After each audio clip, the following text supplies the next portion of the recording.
माँ की ममता अनमोल है। एक लड़के का जन्मदिन था। उसकी माँ ने रात के 1:30 बजे फ़ोन करके उसको जन्मदिन की याद दिलाई। तो लड़के ने अपनी माँ से कहा, क्या माँ, आप इस बात को दिन में भी तो याद दिला सकती थीं। और अपनी माँ को बहुत उल्टा सीधा बोला और फ़ोन रख दिया। थोड़ी देर में उस लड़के के बाप ने फ़ोन किया और अपने लड़के से कहा, तेरी माँ पागल है, तुझको रात के 1:30 बजे जगाया और परेशान किया, तेरी नींद में खलल डाला। तेरी माँ तो आज से 25 साल पहले ही पागल हो गई थी, जब तू पैदा हुआ था।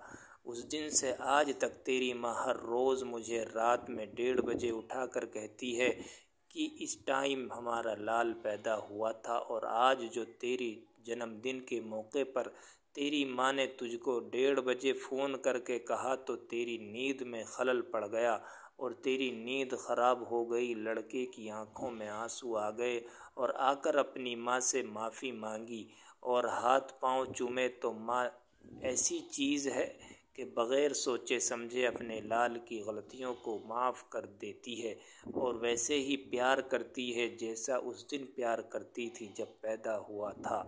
ये वीडियो पसंद आई हो तो इस वीडियो को लाइक करें। शुक्रिया।